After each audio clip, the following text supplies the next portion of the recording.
निर्दोष और लापरवाह है, लेकिन वो बहुत सीधी सादी प्रतीत होती है। वो एक पेड़ बिना है जो बिना सीधे काटे बढ़ ही नहीं सकती।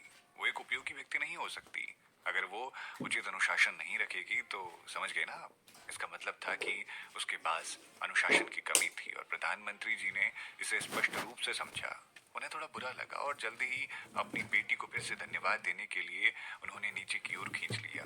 धन्यवाद मेरे महाराज, आपके इस शिक्षण के लिए मैं निश्चित रूप से इसे अनुशासित करूंगा ताकि वो जान सके कि दूसरों का सम्मान कैसे करना है।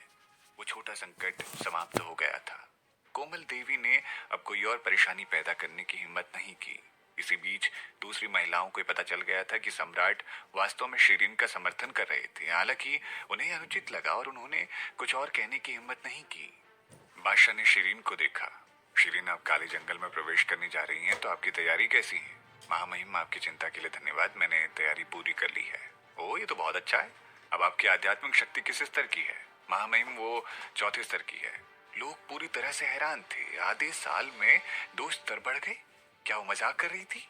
इस बड़ी भूमि पर केवल 5वीं आध्यात्मिक शक्ति और उससे ऊपर वाले स्तर के लोग किसी के आध्यात्मिक शक्ति स्तर की पहचान कर सकते हैं।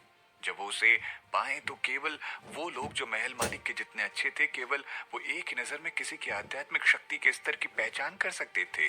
इसीलिए जो लोग उपस्थित थे वो शिरीन की आध्यात्मिक शक्ति के स्तर की पहचान नहीं कर सके। लेकिन सौभाग्य से महल में एक बर्फीला हीरा पड़ा था जिसका उपयोग किसी व्यक्ति की आध्यात्मिक शक्ति स्तर की पहचान करने के लिए किया जा सकता था। सम्राट ने सीधे शिरीन का परीक्षण करने के लिए इसे बाहर निकालने का आदेश दिया। कई लोगों के घूरने के साथ शिरीन ने बर्फीले हीरे पर अपना छोटा सा निष्पक्ष हाथ रखा और हवा की प्रतिभा का प्रतिनिधित्व करने वाला पतला स्तंभ जल्द से ऊपर की ओर चला गया और 4 स्तर पर बंद हो गया। इसी बीच अग्नि प्रतिभा का प्रतिनिधित्व करने वाला पतला स्तंभ 1.5 के स्तर तक चला गया। उसने जो कहा वो वास्तव में सच था। वो वास्तव में एक स्तर 4 की आध्यात्मिक शक्ति थी और वो वास्तव में हवा की प्रतिभा थी। लोग उसे आश्चर्य और अविश्वास से देख रहे थे। निश्चित रूप से अधिकांश अधिकारियों को खुशी हुई। आखिरकार ऐसी प्रतिभा भीमपुर राज्य से थी और भीमपुर राज्य का गौरव मानी जानी चाहिए थी। जब सुमति देवी को एक स्वर्ग के उपहार शिष्या के रूप में परीक्षण किया गया था तो भीमपुर राज्य के लोगों को निराशा महसूस हुई थी। ऐसा इसीलिए था क्योंकि भले ही शिरीन को भगवान की शिष्या के रूप में जाना जाता हो, लेकिन उसकी आध्यात्मिक शक्ति कम थी। सुमति देवी पूरी तरह से अतुलनीय, जिनकी आध्यात्मिक शक्ति का स्तर लगभग 7 के स्तर पर था। इसीलिए जब उन्होंने शिरीन के वर्तमान परिणामों को देखा तो वो फिर से गर्व के साथ मुस्कुराए। सुमति देवी एक आध्यात्मिक शक्ति प्रतिभा थी, लेकिन शिरीन एक प्रतिभाशाली प्रतिभा थी। इस बड़ी भूमि में अभी भी कोई ऐसा व्यक्ति नहीं था जो शिरीन के सामने उपवास कर सके। कम स्तर पर युद्ध करना तो ठीक था, लेकिन तेजी से सुधार करना महत्वपूर्ण था। वो वास्तव में एक ऐसी व्यक्ति थी जिसे प्रभु ने व्यक्तिगत रूप से निर्देश दिए थे, इसलिए वो बहुत तेजी से सुधार कर पा रही थी। लोग अभी भी शिरीन को भगवान के शिष्या के रूप में देख रहे थे और वो उस पर ज्यादा विश्वास करते थे। आखिरकार भगवान के अलावा कौन अपनी शिष्या के लिए इसे जल्दी से समतल करने के उपाय बता सकता था। निश्चित रूप से शिरीन स्वयं भी बहुत अच्छी थी, अन्यथा उसे भगवान के शिष्य के रूप में नहीं चुना जाता। जब उनके पास अपने देश में एक प्रतिभा मिल गई थी तो इसे देश का भाग्य माना जाता था। इसीलिए सब सम्राट का आशीर्वाद लेते थे। इसीलिए अधिकारी सम्राट की प्रशंसा कर रहे थे कि उनकी परोपकार की नीति स्वर्ग को छूती है, क्योंकि एक महाज्ञानी के रूप में हमें शिरीन जैसी एक प्रतिभा मिली है। उन सभी अधिकारियों की बात शिरीन ने सुनी जो उदारता और भावुकता से सम्राट के पक्ष में बातें कर रहे थे। उसने शांति से अपने ग्लास में पानी डाला और एक भी शब्द नहीं बोला। शिरीन, आप लगभग 15 साल की हैं और अगर मैं गलत नहीं हूं तो? सम्राट ने धीरे से उससे पूछा। महामहिम, मैं केवल 14 वर्ष और 2 महीने की हूँ। अभी मैं 15 तक पहुंचने में दूर हूँ। शिरीन शांत दिखाई दे रही थी, लेकिन उसका दिल वास्तव में तेजी से धड़क रहा था। क्या वो सगाई की बात बाहर आ रही है? क्या आप सम्राट उसके लिए जीवन साथी नियुक्त करने वाले हैं? आप अब युवा नहीं हैं। बादशाह ने मुख्य विषय शुरू कर दिया था। शिरीन बेटिया, मैं वास्तव में आपको मेरी बहू बनाना चाहता था और इसीलिए जब आप छोटी थी तो मैंने आपका जीवन साथी नियुक्त किया था। दुर्भाग्य से रमाकांत राव, उस कमीने ने कुछ बेवकूफ़ी की और इसी कारणवश मैंने आपके भविष्य को और ज़्यादा प्रभावित होने से रोकने के लिए आप दोनों के विवाह अनुबंध को रद्द कर दिया है। लेकिन मुझे इसके लिए खेद है। इसीलिए इसकी क्षतिपूर्ति करने के लिए मुझे आपके लिए एक अच्छा जीवन साथी नियुक्त करना होगा ताकि आप मेरी बहू दोबारा से बन सकें। मैंने भूदेव सिंह को चुना है, बिल्कुल उम्मीद के मुताबिक। क्या वो उसको दिए गए मुआवजे को स्वीकार नहीं करने का चयन कर सकती है? उसने अभी अभी सिर्फ एक मध्य स्तरीय बेवकूफ व्यक्ति से पीछा छुड़वाने में कामयाबी पाई थी और अब सम्राट उसे एक उच्च स्तरीय बेवकूफ व्यक्ति देना चाहते थे। महामहिम, मैं आपकी दया की सराहना करती हूँ, लेकिन मुझे डर है कि मैं आपका आशीर्वाद प्राप्त करने के लिए अयोग्य हूँ। आखिरकार मुझे काले जंगल में प्रवेश करना होगा और ऐसा तभी हो सकता है कि मैं वापस लौटने में सक्षम हो पाऊँ। इसीलिए अगर आज मैं सगाई कर लेती हूँ तो मैं अपने अनमोल राजकुमार के लिए किसी भी मुसीबत को लाने से डरती हूँ और नहीं चाहती कि उनके साथ कुछ बुरा हो। शिरीन ने अप्रत्यक्ष रूप से महाराज को स्वीकार करना शुरू कर दिया। शिरीन, ये केवल इसीलिए है क्योंकि आप काले जंगल में प्रवेश कर रही हैं, तभी मैं आपकी तुरंत सगाई करवाना चाहता हूँ। सबसे पहली बात, अच्छी खबर सौभाग्य लाएगी। दूसरी बात, ये आपके आत्मविश्वास और आपकी सुरक्षा के रूप में बाहर आने की संभावना को बढ़ाएगी।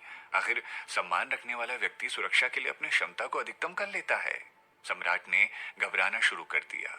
शिरीन परेशान थी। क्या वो समय की एक ऐसी प्राचीन अवधि में फंस गई थी जहां सम्राट अविश्वसनीय रूप से उसकी क्षमता के बारे में जानते थे? वास्तव में ये राजवंश काफी अजीब था, क्योंकि ये आधुनिक इतिहास की किताबों में बिल्कुल भी दर्ज नहीं था। फिर भी इस पीढ़ी के लोग प्राचीन लोगों के वाक्यांशों को जानते थे। ऐसा लगता था कि वो पासी राजवंश के आने से पहले प्राचीन लोगों के बारे में सब जानते थे।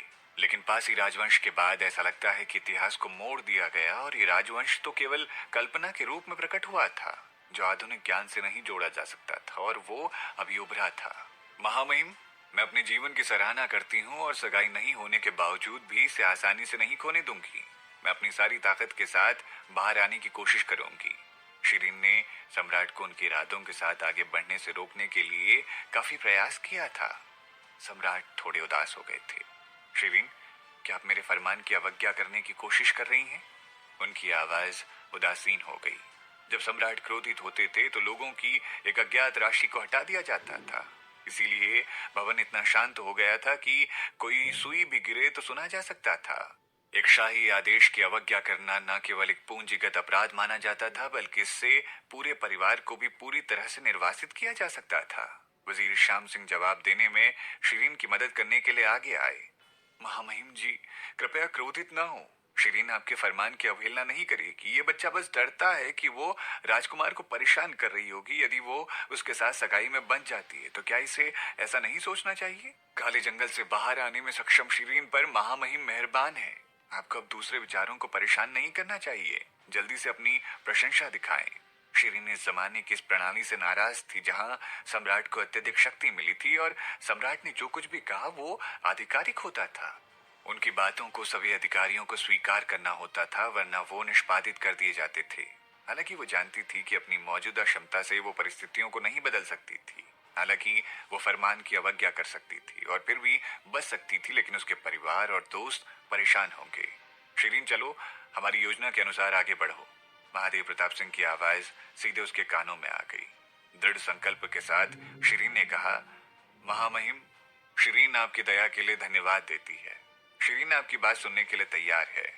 उसके कहने के तुरंत बाद लगभग सभी लोगों ने राहत की सांस ली। बादशाह ने भी आराम से कहा, शिरीन, मुझे पता था कि तुम एक अच्छी लड़की हो। जब वो कुछ कहने वाले थे कि यमदूत दौड़ कर आया। महामहिम, आकाशी ऋषि व्यास साहू जी आ चुके हैं, वो भी संत सुमति देवी के साथ। शिरीन का दिल एक धड़कन छोड़ आया। इसी बीच सम्राट पहले ही खड़े हो गए थे और कहा, जल्दी से उन्हें आमंत्रित करो। मेरे अधिकारियों, मेरे साथ उनका स्वागत करने के लिए आओ।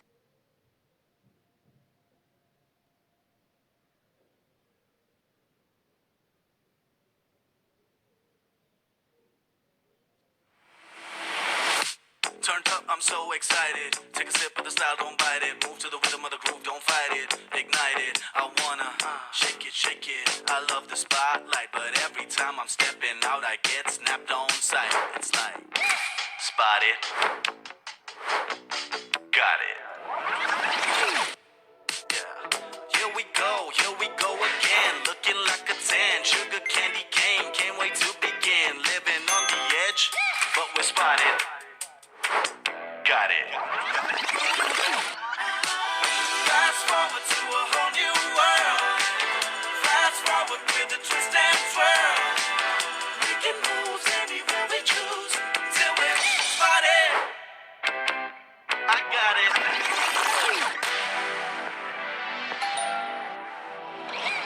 Treat me access to latest trends with just a click. Catch the hottest styles now, only on Myntra Forward. आकाशी ऋषि व्यास साहू जी और सुमति देवी दोनों बहुत जल्दी से अंदर की ओर आ गए। इसीलिए सम्राट, जो अपने शाही अधिकारियों का नेतृत्व कर रहे थे, जैसे ही भवन से बाहर निकले उनसे मिल गए। 6 महीने के बाद शिरीन ने आखिरकार आकाशी ऋषि व्यास साहू जी से मुलाकात की थी। इस बार आकाशी ऋषि व्यास साहू जी अपने हवाई जहाज के साथ नहीं आए थे, लेकिन इस बार वो विनय के साथ दिखाई दिए। इसके अलावा उन्होंने अपना प्रतीकात्मक बैगनी बागा नहीं बल्कि हरे रंग का बागा पहना था। वो बागा एक अज्ञात सामग्री से बनाया गया था, लेकिन ये उनके शरीर को धुंध की तरह हिलाता हुआ लग रहा था। जहां बादलों की एक नक्काशी और निचली तरफ एक पहाड़ था और उस पर एक बादल की कढ़ाई भी। उन बादलों को अपने आंदोलन के साथ आगे बढ़ना प्रतीत हो रहा था और आगे बढ़ने पर पहाड़ स्थापित हो गए थे, जिसमें वो और अधिक सुंदर और रहस्यमयी दिखाई देने लगे। उनके काले बाल अभी भी ढीले लटके हुए थे। उनके माथे पर लोमड़ी की आंख के आकार के मणिक को ढकने के कुछ हिस्सों के साथ वो वहां आ गए थे और उनका हल्का चांदी का मुखौटा उनकी लंबी नाक और चेहरे को ढक रहा था। केवल उनकी पूरी तरह से आकार की ठोड़ी और हल्के होंठ उजागर हुए थे। उनके साथ एक महिला भी थी। उस महिला ने पंखुड़ियों के साथ कढ़ाई की हुई बैगनी रंग की पोशाक पहनी हुई थी। पोशाक भी एक बहुत नरम सामग्री से बनी हुई थी जो हवा में लहरा रही थी, वैसे गुलाबी आड़ू के फूलों के साथ बहते झरने। वो पतली थी, 1.7 मीटर लंबी और पतली कमर वाली। उसकी पोशाक निसंदेह ढीली और रूढ़िवादी थी, फिर भी उसके सुंदर शरीर की रूपरेखा को स्पष्ट रूप से देखा जा सकता था। उसके चेहरे पर तितली के आकार का सफेद मुखौटा था। उसका मुखौटा बहुत उत्तम लग रहा था, जो उसके चेहरे के आकार के अनुरूप था, जो उसके चेहरे के अधिकांश भाग को ढक रहा था। फिर भी उसकी स्पष्ट चमकदार आंखें, लंबी नाक स्पष्ट रूप से देखी जा सकती थी। उसके लाल होंठ थोड़ा पतले थे, लेकिन आकार एकदम सही लग रहा था। उसका रंग भी उज्जवल और सुंदर था। वो वास्तव में एक उत्कृष्ट स्वभाव वाली खूबसूरत महिला थी। उसने लोगों को ऐसा महसूस कराया कि वो आकाश में बादल पर चल रहे हों। साथ ही वो काफी सुस्त थी। वो अभी तक अप्राप्य है। वो महिला सुमति देवी थी। उनका स्तर 6.5 आध्यात्मिक शक्ति के बराबर था। वो एक उन्नत जादू टोना, कठपुतली की स्वामी, साथ ही सबसे कम उम्र की, सबसे हाल की स्वर्ग के उपहार की शिष्या थी। उनके पहले जो कोई भी आकाशी ऋषि व्यास साहू जी के साथ खड़ा होता था, वो नियमित रूप से हरे पत्तों की तरह पीलापन लिए खड़ा होता था, लेकिन सुमति देवी आकाशी ऋषि व्यास साहू जी के पक्ष में अच्छी लग रही थी। इस तरह एक दूसरे को महसूस करने के लिए मजबूर कर रहे थे कि वो सही जोड़ी थे। जैसा कि वो खुले स्वप्न मैदान पर हुआ करती थी। पहले से मौजूद ज्यादातर लोग उन्हें जानते थे, लेकिन इस बार उन्हें देखने के बावजूद वो हैरान महसूस कर रहे थे। इसी बीच युवतियों को जलन और उत्तेजना दोनों महसूस हुई जब उन्होंने सुमति देवी पर नजर डाली और फिर शिरीन की ओर रुख किया। कोमल देवी ने खास तौर से अपने होठ के कोनों को मोड़ लिया, जैसा कि उन्होंने देखा था कि शिरीन को अंततः अपमानित किया जा रहा है। शिरीन अभी भी शांत दिख रही थी। वो सबके बाद केवल 14 साल की थी और लंबी भी नहीं थी, इसीलिए वो भीड़ के पीछे छिप गई थी। बाकी लोगों के साथ वो भी उन दो लोगों को शांत रूप से देख रही थी। मालकिन, अब 6 महीने बीत चुके हैं। आकाशी ऋषि व्यास साहू जी अधिक अस्थिर लग रहे हैं। दृढ़ पत्थर कंगन ने स्पष्ट रूप से टिप्पणी की। वो इस बागे में दिखावटी नहीं लग रहे हैं। वो कर क्या रहे हैं? ये काफी अनूठा और अच्छा लग रहा है। शिरीन ने निष्पक्ष टिप्पणी की। मुझे नहीं लगता कि ये देखने में अच्छा लगता है। उल्टा आंखों पर अधिक जोर पड़ता है और सुमति देवी का मुखौटा भी एक शिकारी तितली की तरह दिखता है, जो काफी अत्याचारी है। दृढ़ पत्थर कंगन ने अपना लक्ष्य बदल दिया। शिरीन नावाक थी। छोटू उस्ताद, मैं ईमानदारी से सोचती हूँ कि आप सौंदर्य के मूल्य में खराब प्रतीत होते हैं। क्या आप अपने स्वाद को उन्नत करने के लिए अपने कोने में कुछ किताबें पढ़ना पसंद करेंगे? दृढ़ पत्थर हैरान था। वो असंबद्ध था, लेकिन मुझे लगता है कि आपके कपड़े अच्छे लग रहे हैं। अरे, आपका सौंदर्य मूल्य फिर से सामान्य हो गया है। शिरीन ने उसकी सराहना की। जब वो दृढ़ पत्थर कंगन के साथ बातें कर रही थी तो उसने अचानक महसूस किया कि एक तेज आंखों की जोड़ी उसे घूर रही थी, जिससे वो घबरा गई। उस चकाचौंध के बिना किसी कारण उसके शरीर को उसने झकझोर कर रख दिया। उसने अचेतन रूप से अपना सर उठाया। उसकी आंखें सीधे महल मालिक की अंधेरी आंखों से मिली। जब उन्होंने एक दूसरे को देखा तो महल मालिक शांत थे, जबकि शिरीन उदासीन थी। एक पल के लिए वो एक दूसरे को घूरते ही रह गए। फिर शिरीन ने मुस्कुराते हुए अपने होठों को मुड़ाया और अपने सर को थोड़ा हिलाया, जैसे कि वो एक साधारण दोस्त से मिल रही हो। इसी बीच महल मालिक ने अपनी आंखें खोल ली और उनके होठ थोड़े से मुड़े हुए थे, जैसे कि वो मुस्कुरा रहे हों। मुखौटा पहनने के बावजूद उनकी मुस्कान अभी भी आकर्षक है। वो वास्तव में सितारों की इस धरती के सबसे खूबसूरत आदमी हैं और उनके प्रेम में लाखों युवा महिलाओं ने उनकी मूर्ति बनाई हुई थी। शिरीन ने अपने दिल में टिप्पणी की। मालकिन, उन्हें आपको पहचानना चाहिए था, लेकिन उन्होंने आश्चर्य से कोई तत्व नहीं दिखाए। दृढ़ पत्थर कंगन ने शिकायत की। वो खुद ऐसे दिखते हैं, इसलिए मुझे लगता है कि अगर वो एक परी पर जाप करते हैं तो आश्चर्य नहीं होगा, शिरीन ने समझाया और आह भरी। वास्तव में मैं इस बात से उत्सुक हूँ कि वो युवा महिलाओं के लिए सार्वजनिक दुश्मन के रूप में क्यों नहीं माने जा रहे हैं। एक ऐसे पुरुष के लिए जो किसी भी महिला की तुलना में बहुत बेहतर दिखता है, जो भी भविष्य में उससे शादी करेगी वो लोगों की दुश्मन बन जाएगी, शिरीन ने जोर देते हुए कहा। दृढ़ पत्थर कंगन हैरान था। मालकिन, आपके शब्दों के साथ मुझे लगता है कि मुझे राहत मिलनी चाहिए। आपको लगता है कि आप वास्तव में उनसे शादी नहीं करना चाहती हैं? बिल्कुल, मैं इतनी पागल नहीं हूँ। उनकी आभा बहुत चकाचौंध से भरी हुई है। जिसने भी उनसे शादी की वो हर किसी की सार्वजनिक दुश्मन बन जाएगी और कई लोगों द्वारा शापित हो जाएगी। इसके अलावा अपनी अप्रत्याशित विशेषताओं के साथ व्यक्ति को कभी भी मौके पर रखा जा सकता है, और ये सबसे भयानक बात थी। जब शिरीन दृढ़ पत्थर कंगन के साथ बातचीत कर रही थी, सम्राट ने उन दोनों को बधाई दी और उन्हें भवन में आमंत्रित किया। इसी बीच शिरीन अन्य महिलाओं के साथ चल रही थी, लेकिन वो उनसे थोड़ा पीछे थी। दो सबसे चमकदार पीठों को घूरते हुए दृढ़ पत्थर कंगन ने गपशप की। मालकिन, क्या आपको लगता है कि ये वास्तव में एक जोड़े हैं? शिरीन ने एक पल के लिए चुप रहना बेहतर समझा, फिर वो अंत में अनिश्चितता के साथ बोली, मुझे लगा था कि वो समलैंगिक है, क्या वो नहीं है? दृढ़ पत्थर कंगन हैरान था। इसी बीच महल मालिक जो सामने चल रहे थे अचानक अपनी पटरियों पर रुक गए और सुमति देवी जो उनके बगल में थी लगभग उनकी पीठ में जाकर टकरा गई। सुमति देवी ने जल्दी से चलना बंद कर दिया। क्या हुआ आकाशी ऋषि व्यास साहू जी? महल मालिक ने कुछ नहीं कहा और आगे बढ़ गए। वो केवल 2 सेकंड से बहुत कम समय के लिए रुके थे, इसीलिए किसी को भी उनकी इस असामान्यता का एहसास नहीं हुआ। शिरीन जो सबसे दूर थी उसे तो निश्चित रूप से कुछ महसूस नहीं हुआ। वो इस सब के दौरान दृढ़ पत्थर कंगन के साथ जमकर चर्चा कर रही थी और ये शिरीन द्वारा अपने अनुमान थे जिनके बारे में वो दृढ़ पत्थर कंगन को बताने जा रही थी पहली बार। उसने कहा, आप ऐसी बातें क्यों कर रही हैं? एक पल के लिए दृढ़ पत्थर कंगन को झटका लगा। मैंने नहीं सुना कि वो पहले समलैंगिक थे। ये आदमी बहुत गणनात्मक है और खुद को गहराई से छिपाता है। शिरीन ने अपना सर हिला दिया। आपने फिर ये सब कैसे सोचा? आप कौन से अन्य समलैंगिक व्यक्ति के बारे में सोच रही हैं? दृढ़ पत्थर कंगन ने बहुत हैरानी से पूछा और उत्सुकता से भी। ये महसूस करने के लिए ये एक बढ़िया गपशप थी। शिरीन ने यह नहीं बताया कि वो आकाशी ऋषि व्यास साहू जी को समलैंगिक कैसे मानती है, लेकिन उसने केवल अपनी अटकलों के बारे में कहा। वो प्रभु की प्रशंसा करते हैं, लेकिन वो शायद बड़े मौर्य संत जी को पसंद करते हैं। हे भगवान, क्या ये वास्तव में ऐसा हो सकता है? दृढ़ पत्थर कंगन ने कहा, लेकिन वो भी संदेह में था। लेकिन सुमति देवी से उनकी शादी की खबर के बारे में क्या? आपने इसे देखा भी है? वो हमेशा एक साथ रहते हैं और वो एक परिपूर्ण जोड़ी की तरह दिखते हैं। सिर्फ इसीलिए कि वो एक परिपूर्ण जोड़ी की तरह दिखते हैं, इसका मतलब ये नहीं कि वो प्रेमी भी हैं। कभी कभी सौहार्दपूर्ण मतभेद केवल संकेत हो सकते हैं कि वो एक युगल हो सकते हैं। आकाशी ऋषि व्यास साहू जी मोहक दिखते हैं, प्रभु उदासीन और महान दिखते हैं, जबकि बड़े मौर्य संत जी शांत दिखते हैं। वास्तव में प्रभु और बड़े मौर्य संत जी दोनों के स्वभाव समान हैं, इसीलिए